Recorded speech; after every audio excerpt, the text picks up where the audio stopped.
কিরে আমার দোয়া কবুল হয় না কেন? আল্লাহ আমার ডাকে সাড়া দেয় না কেন? আমার জীবনে এত দুঃখ কেন? আমার জীবনে তো ভালো কিছু হয় না, খালি সব কষ্ট আমার কেন? এরকম আছে না নাই? এরকম হতাশদের জন্য এই সূরাটা একটা আলোকবর্তিকা, মোটিভেশনাল সূরা। আলহামদুলিল্লাহ পড়েন। Never lose hope, you will find your way. তুমি তোমার পথ খুঁজে পাবে। আমাদেরকে পথ দেখায় কে? হতাশ হওয়া যাবে না, নিরাশ হওয়া যাবে না, হাল ছাড়া যাবে না। ভরসা রাখতে হবে একজনের উপর। চিৎকার করে বলেন, তিনি কে?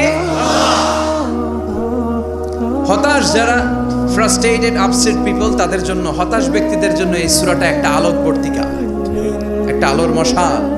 এই সূরাটা বললেই হতাশ ব্যক্তিরা মনে শান্তি পায়, আশা ফিরে পায়, দিক ফিরে পায়, ঠিক কিনা?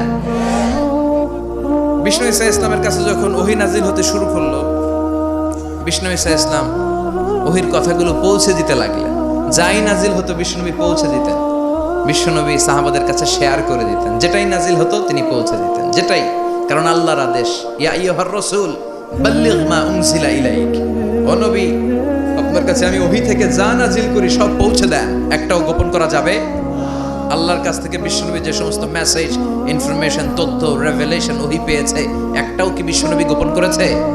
সব প্রকাশ করে গিয়েছে, সব শেয়ার করে গিয়েছে। বিশ্বনবী শেয়ার করতে লাগলেন। সকালে যা নাজিল হয় শেয়ার করেন, দুপুরে নাজিল হয় শেয়ার করেন, রাতে নাজিল হয় শেয়ার করেন, শেয়ার করতে লাগলেন। কিন্তু কি অবাক করা কাণ্ড, হঠাৎ করে এই ওহী আসার ধারাবাহিকতা আল্লাহ বন্ধ করে দিলেন। ওহী আর আসে না, আকাশ থেকে নতুন তথ্য আর নামে না। ঘটনা কি? ওহী আসে না কেন? তথ্য আসে না কেন? জিব্রাইল আসে না কেন? কোন বর্ণনা এসেছে 15 দিন, কোন বর্ণনায় 1 মাস, 3 মাস, এমনকি 6 মাস পর্যন্ত বর্ণনা পাওয়া যায় যে বিশ্বনবীর কাছে 6 মাস ওহী আসে নাই। বিশ্বনবী তো অবাক, ঘটনা কি? ওহী নামে না কেন? আর ওহী না আসলে তো বিশ্বনবী শেয়ার করতে পারে না। এতদিন যা আসতো বলে বেড়াতো, এখন আসেও না, বলতেও পারে না। কাফির মুশরিকরা বিশ্বনবীর গালি দিতে শুরু করলো। মুহাম্মদের রব মুহাম্মদরে ভুলে গেছে, মুহাম্মদের আল্লাহ মুহাম্মদরে ছেড়ে দিয়েছে। বিশ্বনবীর চাচি আবু লাহাবের স্ত্রী উম্মে জামিল বলতে শুরু করলো, কি মুহাম্মদ, তোমার শয়তানটা তোমার কাছে আসে না? শয়তান দ্বারা তিনি জিব্রাইলকে বুঝিয়েছেন যে তোমার জিব্রাইল তোমার কাছে আসে না। এভাবে সবাই গালমন্দ করতে শুরু করলো যে মুহাম্মদের আল্লাহ মুহাম্মদকে ভুলে গিয়েছে। বিষ্ণু ঈসা ইসলাম নিজেও হতাশ হয়ে গেলেন। কি রে, ওহী আসে না কেন? আমার কোনো ভুল হচ্ছে না তো? আমার কোনো অপরাধ হয়ে গেল না তো? আল্লাহ কি আমার উপর অসন্তুষ্ট হয়েছেন? আল্লাহ কি আসলেই আমারে ভুলে গেছেন? আল্লাহ কি আমাকে ত্যাগ করেছেন? তিনি কি আমার উপর রেগে আছেন? বিশ্বনবীকে আল্লাহ আশ্বস্ত করলেন আর এই সূরাটা নাজিল করলেন আর বললেন, ওয়াদ-দুহা, ওয়াদ-দুহা। দুহা মানে আলো, দুহা মানে আলো, প্রভাতের সূর্য কিরণের শপথ। Look up, the sunlight, it's a very beautiful day out there. ও নবী, হতাশ হবেন না, বেরোন, সকালের সূর্যটা কত সুন্দর, কি ঝলঝলে পৃথিবী, ফকফকে আর তকতকে, দেখলেই মনটা ভরে যায়, ঠিক কি না? দোহা, দোহা মানে আলো, আশার আলো। এজন্য আলো ছাড়া বেঁচে থাকা অসম্ভব।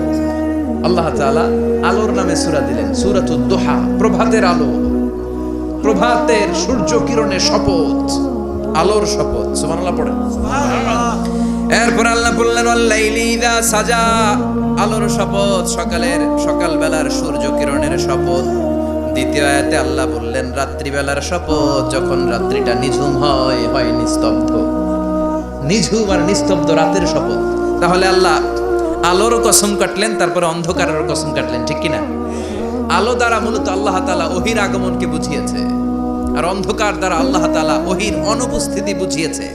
এটা দিয়ে আল্লাহ বুঝাতে চাইলেন, ও নবী, কাফির মুশরিকরা আপনারা গালি দেয়, ওরা বলে যে আমি আপনারে ভুলে গেছি, আমি আপনারে ত্যাগ করেছি, আমি আপনার প্রতি অসন্তুষ্ট। না না, আমি ইচ্ছা করে ওহী পাঠাই না, কারণ সব সময় আলো থাকলে ভাল লাগে না, কিছু সময় অন্ধকারেরও দরকার আছে না নাই?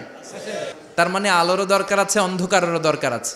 এটা দিয়ে আল্লাহ বুঝাতে চাইলেন, নবী, ওহী নাজিল করার যেমনি দরকার আছে, মাঝে মাঝে ওহী বন্ধ রাখা আপনার বিশ্রাম দেওয়ারও দরকার আছে। চিৎকার করে পড়েন আল্লাহু আকবার।